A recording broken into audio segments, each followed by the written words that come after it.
Owen Reese had learned three important things in his first hour on Etherian Prime. The air tasted like copper and lilac, his boots squeaked embarrassingly on crystalline floors, and absolutely nobody wanted him here. The fourth thing, that he was about to become the most diplomatically significant human in this sector of space, hadn't happened yet. He was blissfully unaware, standing at parade rest near a column that seemed to grow directly from the floor like frozen light, watching aliens pretend he didn't exist. Try not to touch anything, Ambassador Torres had told him during the shuttle descent. Try not to look at anyone directly. Try not to breathe too loud. Actually, you know what? Try not to exist too vigorously. Owen had nodded seriously. Sir, I can barely exist on a good day. I think I can manage. Torres hadn't smiled. The man had apparently had his sense of humor surgically removed to make room for extra diplomatic protocols. Now Owen stood in the grand receiving hall of the Velith sovereignty, which looked less like a room and more like someone had crystallized a fever dream. The walls weren't walls exactly. They were layers of some transparent material that bent light into colors his eyes kept insisting couldn't be real. Somewhere between ultraviolet and a headache. The ceiling arched impossibly high, held up by nothing Owen could identify as structural support, and the whole place hummed at a frequency he felt in his back teeth.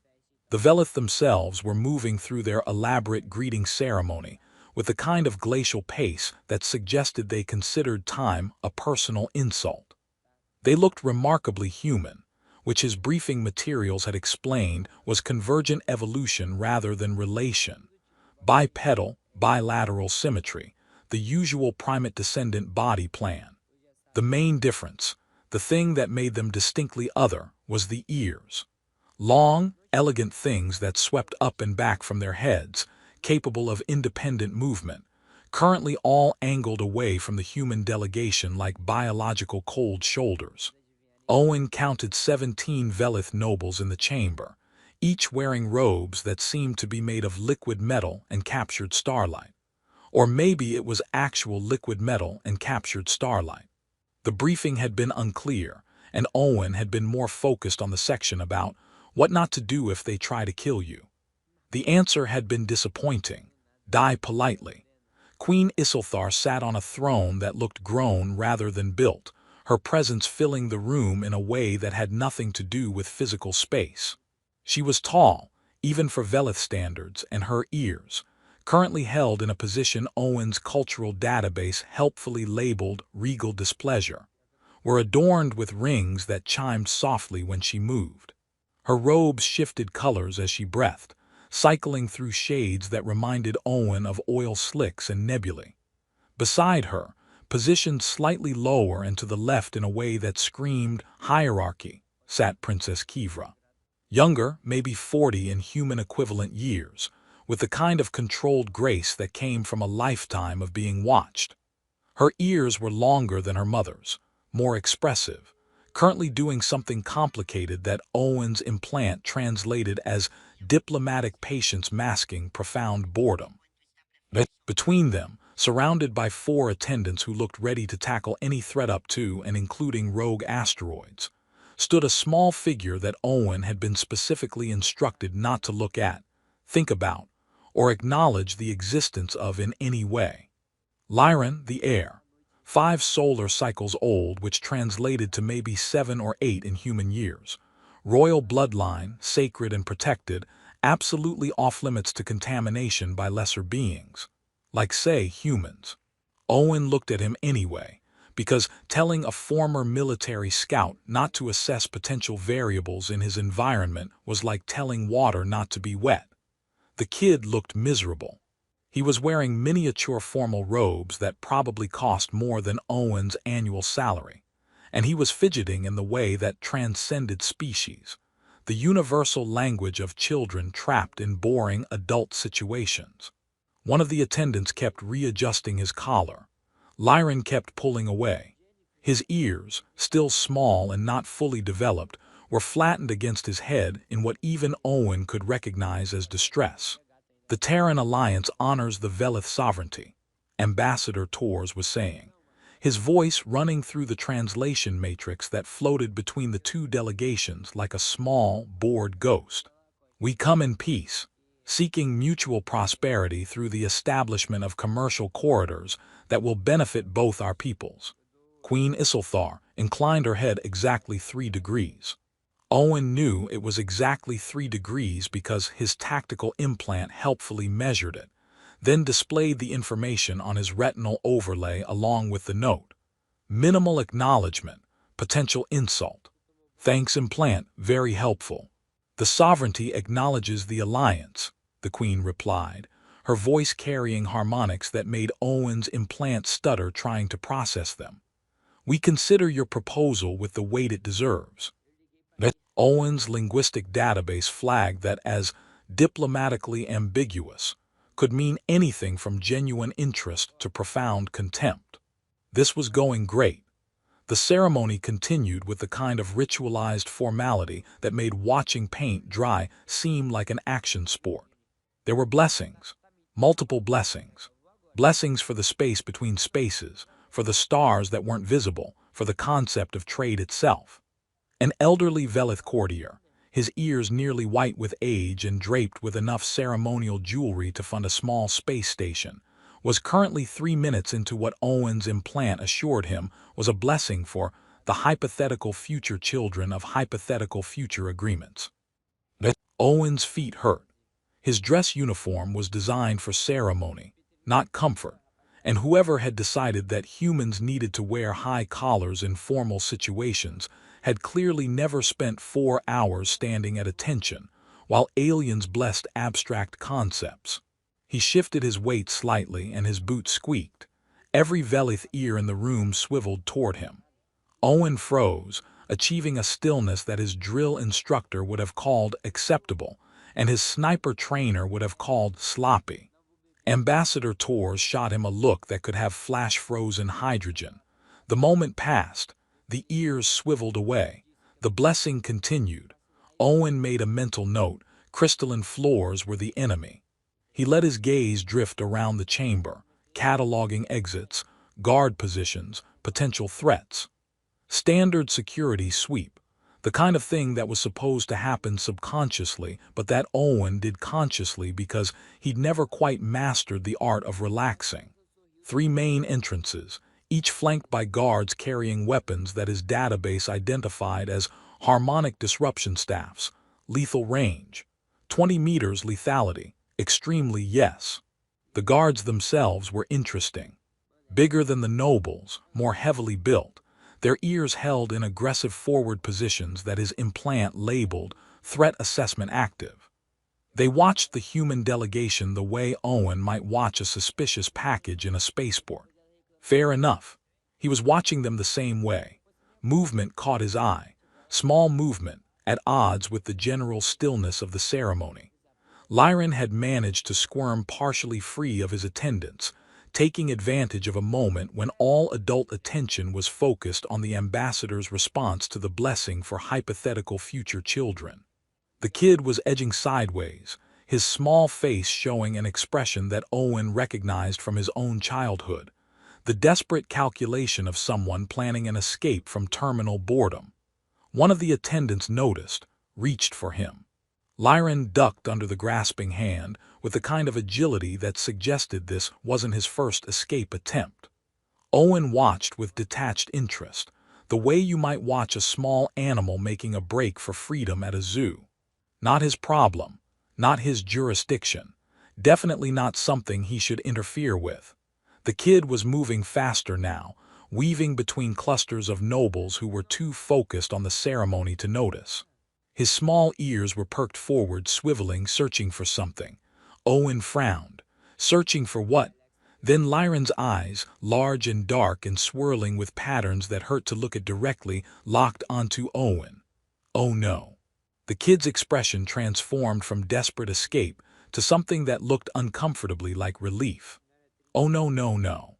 Lyran changed direction, now moving with clear purpose, and Owen realized with the slow-motion horror of someone watching a disaster unfold that the kid was running straight toward him. Owen had approximately 2 seconds to consider his options, which his tactical implant helpfully displayed in order of likelihood of survival. Move away from the incoming child, survival probability. 42%, diplomatic incident probability. 98%, attempt to redirect the child back to attendance, survival probability. 37%, probability of accidentally starting interstellar war. Moderately high, or stand absolutely still and pretend this wasn't happening, survival probability. Unknown, probability of needing new career, approaching certainty. He chose option 3, because when in doubt, Owen Reese's strategy had always been freeze and hope the universe gets bored. The universe did not get bored. Lyran covered the distance between the royal dais and Owen's column in about 4 seconds, which was impressive considering his legs were maybe a third the length of an adult's. The kid moved like someone who'd spent his entire short life navigating around people trying to control him, darting through gaps in the crowd that Owen wouldn't have thought existed. Then the child did something that would later be analyzed by xenopsychologists, debated in diplomatic circles, and generally considered the moment everything changed. He ran directly behind Owen's legs and wrapped both small hands around the human's left calf. The squeak of Owen's boot on crystal flooring was nothing compared to the sound that followed, absolute, profound silence that felt like the universe itself had stopped to watch. Owen's implant started throwing up warnings so fast they overlaid each other into visual static. Threat detected, diplomatic protocol breach, unauthorized contact with protected individual, warning, weapons systems activating.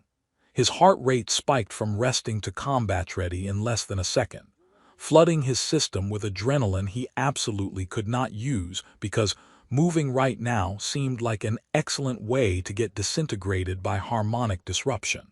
He kept his hands exactly where they were, right hand resting naturally at his side, left hand visible and open, both positioned where every guard in the room could see them. His eyes stayed forward, not looking down at the child currently using him as a hiding spot, because looking down would require moving and moving was forbidden. But he could feel the kid. Small body pressed against his leg, trembling slightly, hands gripping the fabric of Owen's dress uniform with surprising strength. And something else, a sensation Owen's briefing had mentioned but that he'd assumed was metaphorical. Warmth. Not physical warmth, but something that touched the inside of his chest, a presence that felt curious and frightened and desperately seeking something. Safety, Owen's brain supplied unhelpfully. The kid thinks you're safe. The kid was objectively wrong about that, given that Owen's presence had just turned every weapon in the room in his direction. The guards moved first. 6 of them, converging from different positions, their harmonic staffs coming up to ready positions that made Owen's implant scream even louder. The weapons didn't glow or hum, or do any of the things weapons in bad holodramas did. They just existed with a weight that Owen felt in his bones, a pressure that suggested reality itself might politely step aside if asked. Ambassador Torres had gone the color of old milk. His mouth was moving, probably cycling through every diplomatic protocol for situations involving royal heirs and unauthorized contact, finding nothing applicable, and defaulting to simple mortal terror. The Velith nobles had frozen mid-gesture, mid-breath, mid-thought. Their ears were doing complicated things that Owen's cultural database was processing as everything from profound shock to reality has broken, please restart universe. Princess Kivra stood so fast her chair, which was also apparently grown crystal because everything here made a sound like breaking ice. Her face had gone through several expressions in rapid succession before settling on something Owen's implant struggled to categorize. Not anger exactly, not fear, something that existed in the space between disbelief and a complete reordering of one's understanding of the universe. Her ears had flattened completely against her head, and she was moving forward with the kind of controlled urgency that suggested she was fighting every instinct to simply run and grab her child away from the clearly dangerous alien. But it was Queen Issilthar's reaction that made Owen's already elevated heart rate kick up another notch. She'd risen from her throne. Apparently that was significant because half the nobles gasped, and she was staring at Owen with an intensity that made him want to check if he'd accidentally caught fire. Her ears were doing something Owen had never seen in any of his briefing materials. They'd swept back and up into a position that made them nearly vertical, quivering slightly at the tips. His implant offered, possibly indicating extreme surprise, confusion, religious experience, database insufficient. Thanks again, implant. Really earning your processing power today. Lyran, Princess Kivra said, and her voice came out strained, like she was speaking past something caught in her throat. She was speaking Velith now, not Terran Standard, and Owen's implant was translating in real time, rendering her words in his retinal overlay. Lyran, sweetness, come to mother. Come away from the... She stopped, apparently unable to find a word for what Owen was that didn't violate diplomatic protocols. The kid didn't move.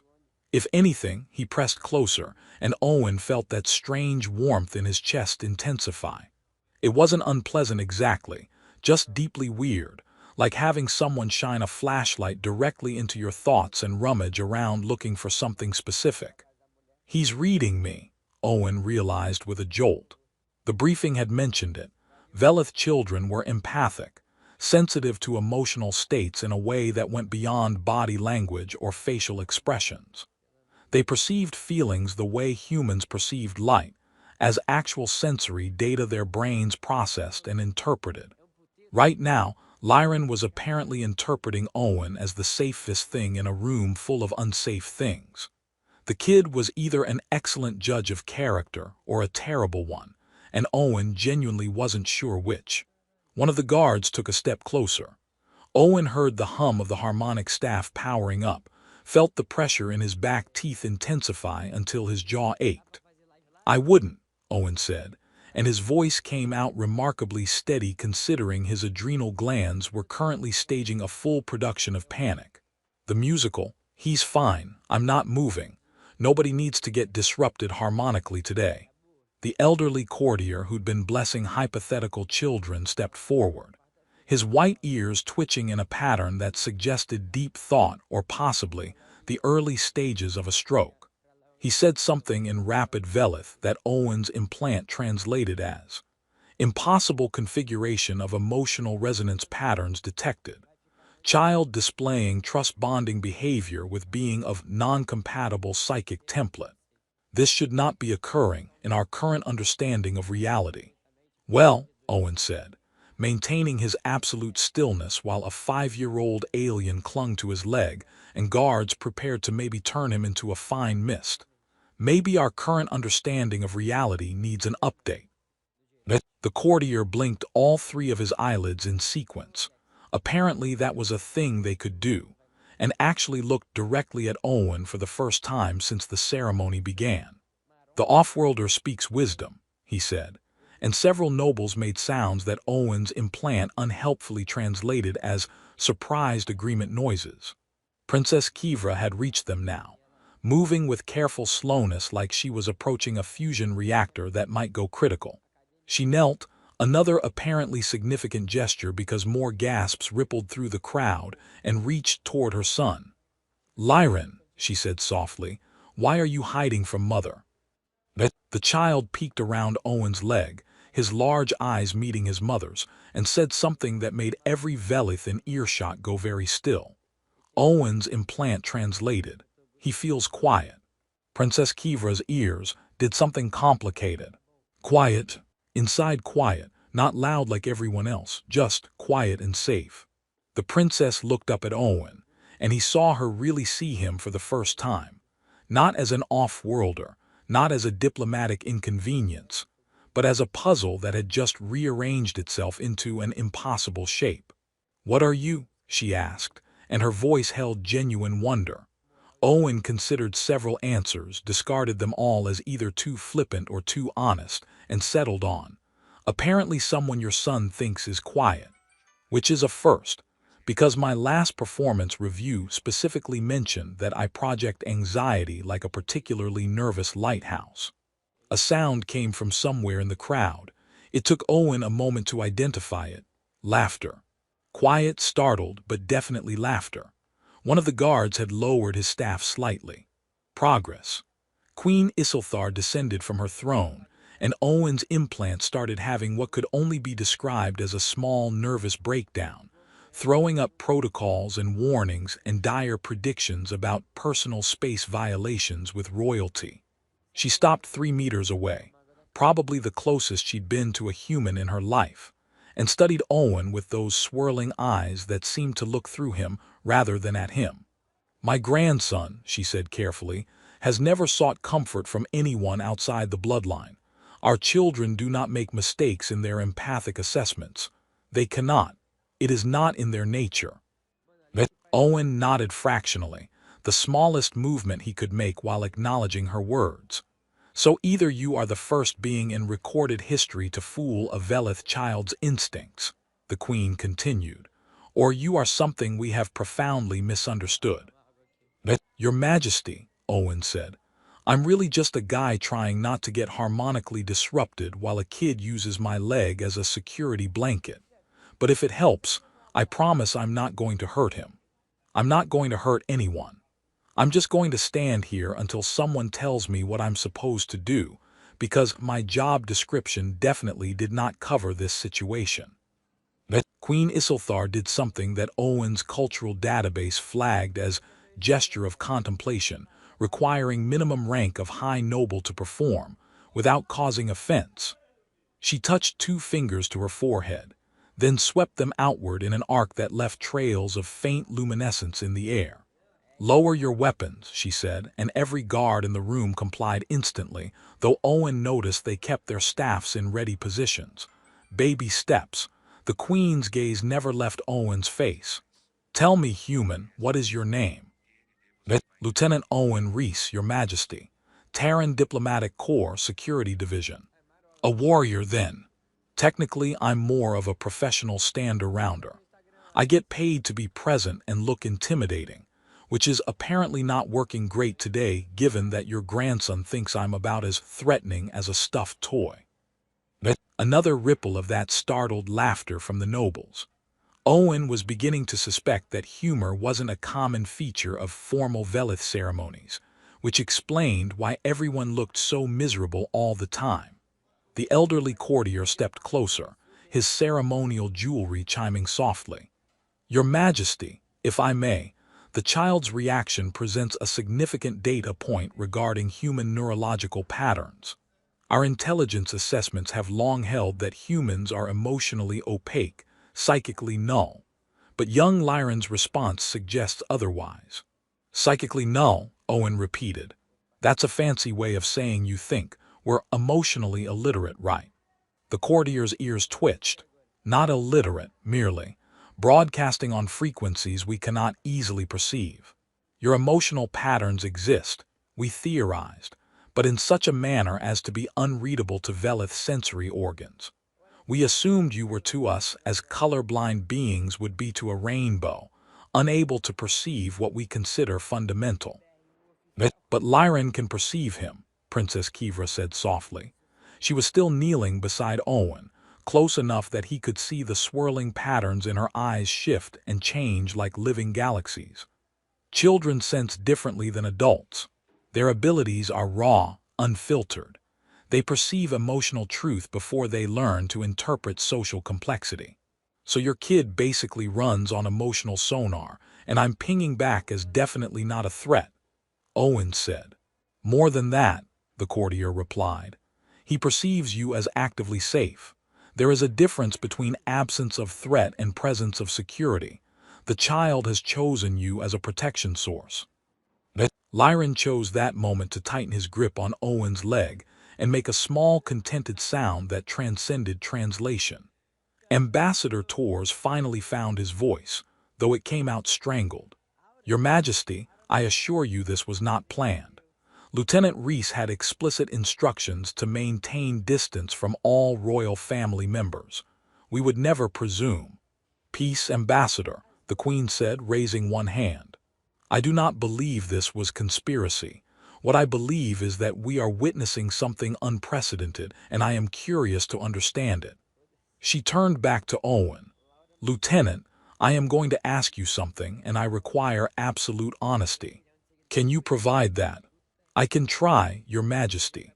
Though I should warn you, my last commanding officer said I was pathologically incapable of diplomatic deception, which is apparently not a compliment in most contexts.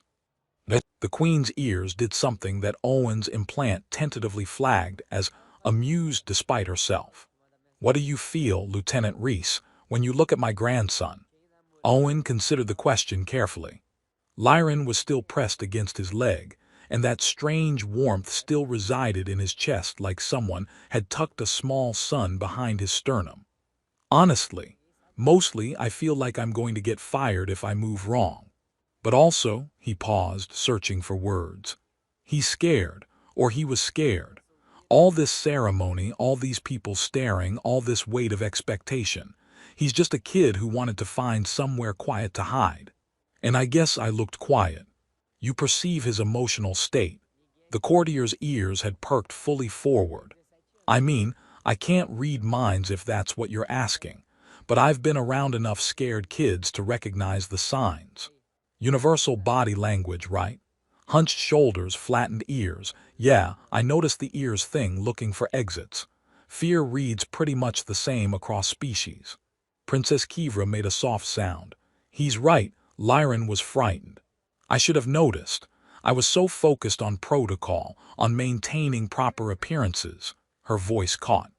Hey, Owen said, then immediately regretted using such casual language with alien royalty. Sorry, I mean, Your Highness, you're trying to do right by your people and your kid at the same time. That's not easy. Sometimes kids just need a break from being whoever everyone expects them to be. The princess looked up at him with an expression that Owen's database couldn't parse at all. And for a moment he wondered if he just committed some terrible offense by suggesting that royal children had feelings or needs beyond serving as political symbols. Then she smiled, actually smiled, and it transformed her face from diplomatic mask into something genuine and tired and grateful. You have children, Lieutenant. No, Your Highness, but I had a little sister. She used to hide behind me at family gatherings when things got too loud. I guess I got practice being a hiding spot. Used to? The Queen asked, and Owen caught something in her tone that suggested the question was significant. She's grown now, Your Majesty. Captain in the Engineering Corps. Builds star drives, last I heard. Still calls me when she needs someone to complain to about bureaucracy, so I guess some things don't change. You speak of her with great fondness. She's my sister. Legally, I'm required to be fond of her. It's in the sibling contract. More laughter from the nobles, louder this time. Owen was starting to think maybe he should consider a career in comedy if this whole diplomatic incident got him court-martialed. The Queen made a decision. Owen could see it happen in real time, the way her posture shifted, and her ears came forward into a position his database labeled resolution achieved. Princess Kivra, retrieve your son. Gently, if you please. The princess nodded and turned back to Lyron, speaking softly in Velith. Owen's implant translated the cadence as lullaby gentle, coaxing. The child looked up at his mother, then back at Owen, clearly torn between two sources of safety. It's okay, buddy, Owen said, surprising himself by addressing the kid directly. Your mom's here, you're safe. Lyron's eyes, those impossible swirling galaxies, studied Owen's face with an intensity that felt like being read in a language he didn't know existed. Then the warmth in Owen's chest pulsed once, bright and clear, and faded. The kid let go of his leg and moved into his mother's arms. Princess Kivra stood smoothly, holding Lyron against her shoulder, and the child was already relaxing into her embrace.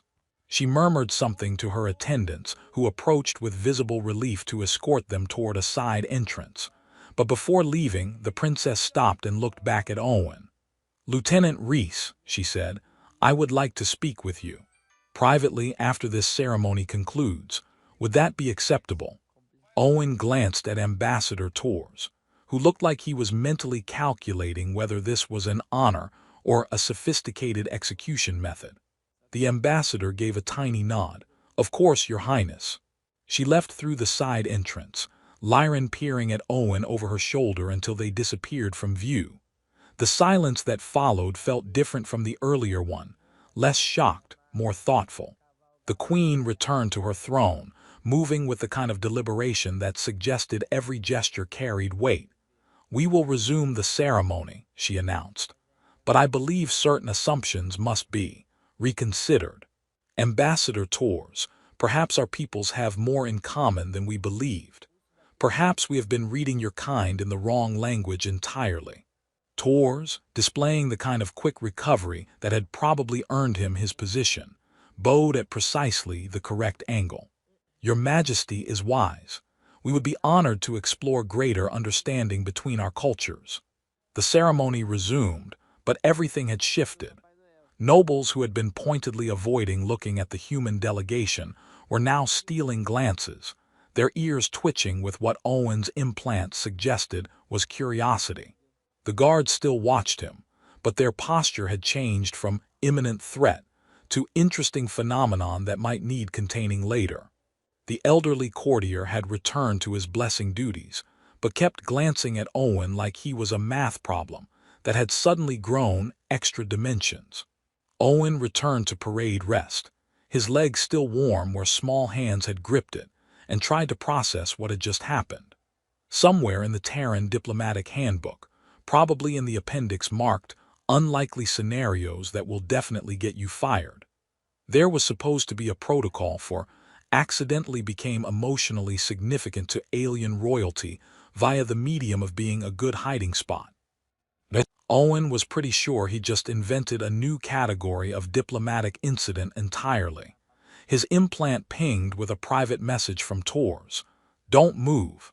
Don't speak. Don't exist louder than absolutely necessary for the next 2 hours. We'll discuss this later. Maybe after I have several drinks. Possibly after I fake my own death and retire to a monastery." Owen sent back, "Understood, sir. For what it's worth, I didn't plan any of this." "Nobody ever does, Lieutenant. That's what makes it historically significant instead of just regular catastrophic." The blessing for hypothetical future children resumed, now with added blessings for unexpected bridges between distant peoples and wisdom found in children's choices.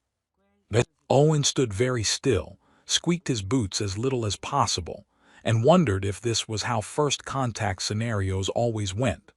One scared kid and one confused human at a time. The ceremony concluded 3 hours later with Owen's feet completely numb and his sense of reality permanently adjusted.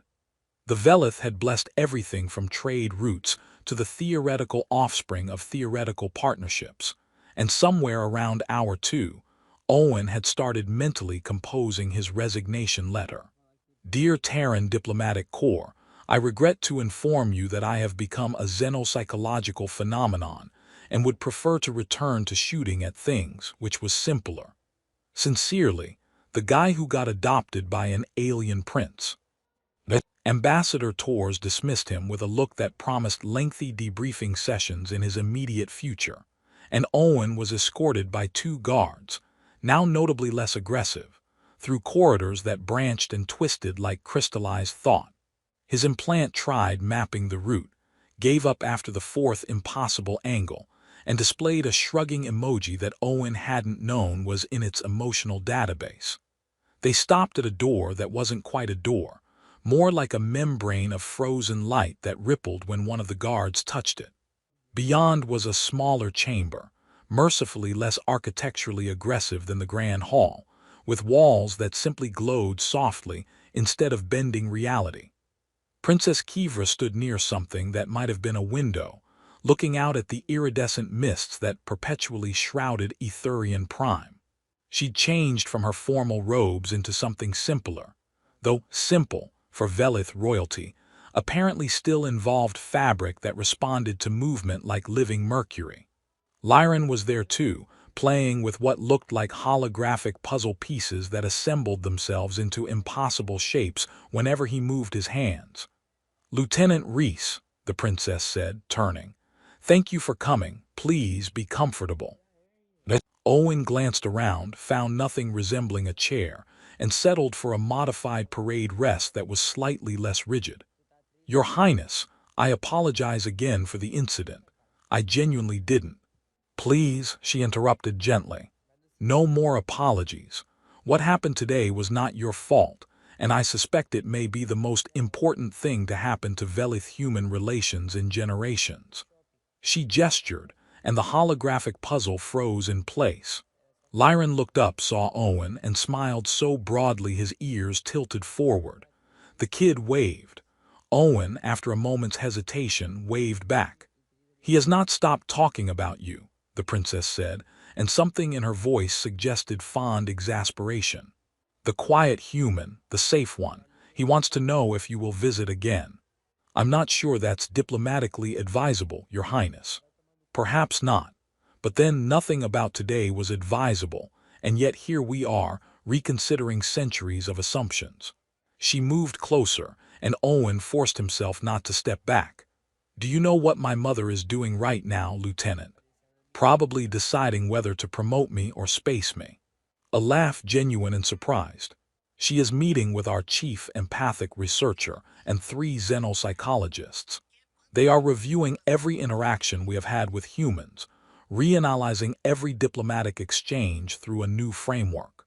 Because if a child can perceive emotional depth in humans that our adults cannot, then perhaps the fault lies not in your people's emotional capacity, but in our perceptual limits." "So I accidentally proved that humans have feelings. That's a low bar for diplomatic breakthrough. You proved that human feelings exist in patterns we never learned to recognize. We assumed absence of signal meant absence of emotion. We never considered that the signal might simply be in a frequency we had not trained ourselves to hear." She paused. "Lyran hears it. Children hear it. Before we teach them what to listen for, they hear the truth." Owen looked at the kid, who had returned to his puzzle but kept glancing over like he was making sure Owen was still there. "He's empathic, right? That's genetic for your people. All Velith are empathic to some degree. But children, especially royal bloodline children, are remarkably sensitive. They perceive emotional truth before social complexity muddies interpretation. Lyran does not know that humans are supposed to be emotionally opaque. He simply feels what you feel, which is mostly confusion and a strong desire not to cause an interstellar incident. And beneath that," Princess Kivra said softly, "protection instinct, genuine care for others' well-being. Calm in chaos. He felt all of that in you, not loudly, not performed for an audience, just existing as your natural state." Her ears shifted into a position Owen was learning to read as thoughtful. "My people value emotional demonstration. We have elaborate social dances of feeling. We broadcast our states to each other constantly. It is how we communicate, how we bond, how we build trust." "And humans just kind of exist at each other and hope for the best," Owen said. "Perhaps, or perhaps humans communicate emotions differently, subtly, through action rather than broadcast." Lyran did not need to hear your emotional state proclaimed. He felt it in how you stood, how you breathed, how you chose stillness over reaction when a child needed safety. Owen shifted his weight, uncomfortable with the analysis. "I just didn't want to scare him." "Exactly. That impulse, that choice.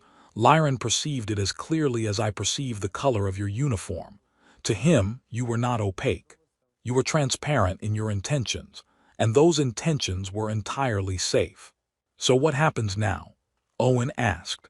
"I assume there are protocols for when alien kids decide humans are acceptable security blankets." The princess smiled, and it reached her eyes this time. "My mother is proposing a cultural exchange program. Velith children will spend time with human teachers, learning to perceive emotional patterns we have been blind to. Human diplomats will work with our empathic specialists, learning to consciously project the intentions you naturally embody. That sounds like it will either revolutionize interspecies relations or end in spectacular disaster. Perhaps both, but after today, continuing to misunderstand each other feels more dangerous than attempting understanding. She turned back to the window. Our peoples have been cordial but distant, trading partners who never quite trusted each other, because we could not read you, and you did not know how to be read by us. And now we know the problem exists and has a solution. That is more than we knew yesterday. She glanced at Lyran, who had successfully assembled his holographic puzzle into something that looked like a four-dimensional knot. My son gave us a gift today, Lieutenant. The gift of seeing you clearly for the first time. He's a good kid, Owen said. For what it's worth, Your Highness, I think you're doing fine with him. He's scared sometimes, but that's normal. It means he's smart enough to recognize when situations are overwhelming. The fact that he knew to find help instead of just shutting down, that's good parenting. Princess Kivra's ears did something complicated, and when she spoke, her voice was rough. Thank you. It is difficult raising him alone. His father died before Lyran's birth. I sometimes wonder if I am enough for him. He ran to me because I was the quietest thing in the room, Owen said gently. But he went back to you because you're his mom. That's not nothing. That's everything. The princess touched her fingers to her forehead in that gesture of contemplation, then extended her hand in the human fashion. Owen shook it carefully, her skin warm and her grip surprisingly strong. I believe we will be seeing more of each other, Lieutenant Reese. My mother wishes humans to serve as consultants in our empathic training programs. She specifically requested you. Me, I'm not a teacher. I'm barely qualified to stand in corners professionally. You are qualified to be exactly what you are. Apparently that is valuable. She released his hand. Besides, Lyran would be very disappointed if the quiet human never visited again. As if summoned, the kid abandoned his puzzle and walked over, looking up at Owen with those impossible eyes. He said something in Velith that Owen's implant translated as, "Will you come back and be quiet with me again?" Owen crouched down slowly, carefully, aware that attendants somewhere were probably having minor heart attacks, and met the child's gaze. "I'll try, buddy. If your family says it's okay, I'll come back." Lyran reached out and touched Owen's hand, just briefly, and that warmth bloomed in his chest again. The kid smiled, satisfied, and returned to his puzzle. Owen stood, his knees protesting slightly because he was getting too old for dramatic crouching. "Your Highness, for what it's worth, I think your people and mine are going to figure this out. Maybe not quickly, maybe not smoothly, but we'll figure it out." "What makes you so certain?" "Because a scared kid needed help and found it across a species barrier. If empathy can cross that gap, everything else is just details." Princess Kivra's smile was sad and hopeful in equal measure. "You are either very wise or very naive, Lieutenant." "Probably both, Your Highness, probably both." The guards escorted him back through the impossible corridors to where Ambassador Torres waited, looking like he'd aged a decade in 3 hours. "Reese, I need you to tell me everything that was said in there. But first, I need you to know that you're being reassigned." Owen's stomach dropped. "Sir, I can explain. To the Velith Cultural Liaison Program, effective immediately. Apparently, you're now humanity's face for teaching aliens that we have emotions. Congratulations, Lieutenant. You're about to become the most important person nobody's ever heard of." Owen opened his mouth, closed it, tried again. "Sir, I just stood there. A kid grabbed my leg. That's the entirety of my qualifications. And yet somehow that's exactly what was needed." Torres clapped him on the shoulder. "Welcome to Xenodiplomacy, Reese. Where doing nothing wrong in exactly the right way makes you a historic figure. I hate it as much as you do. Permission to request transfer back to regular security duty, sir." "Denied. Someone has to teach the Velith that humans are people. Apparently you're elected. Through the crystalline walls, Owen could see the iridescent mists of Etherian Prime swirling in patterns that almost resembled meaning. Somewhere in the royal chambers, a child played with impossible puzzles and occasionally thought about the quiet human who had been safe when nothing else was. Owen sighed. This is going to look terrible on my resume. Actually, Torres said, grinning for the first time all day, this is going to look amazing on your resume, assuming we don't get you killed before you make it amazing. That's reassuring, sir. Really fills me with confidence. Get used to it, Lieutenant. You just became the bridge between species. No pressure. Owen looked back at the palace, at the impossible architecture, and the aliens within who were reconsidering everything they thought they knew about humanity. All because one kid had decided he seemed quiet. No pressure, he repeated. Right. But somewhere in his chest, where a small empathic child had touched him without meaning to, Owen felt something warm and certain. This was important. Messy and complicated and probably going to end with several diplomatic incidents, but important. Humanity had just been seen, really seen, for the first time. And it had started with a scared kid and a confused human, both just trying to make it through a too long ceremony. Maybe that was exactly how it was supposed to happen.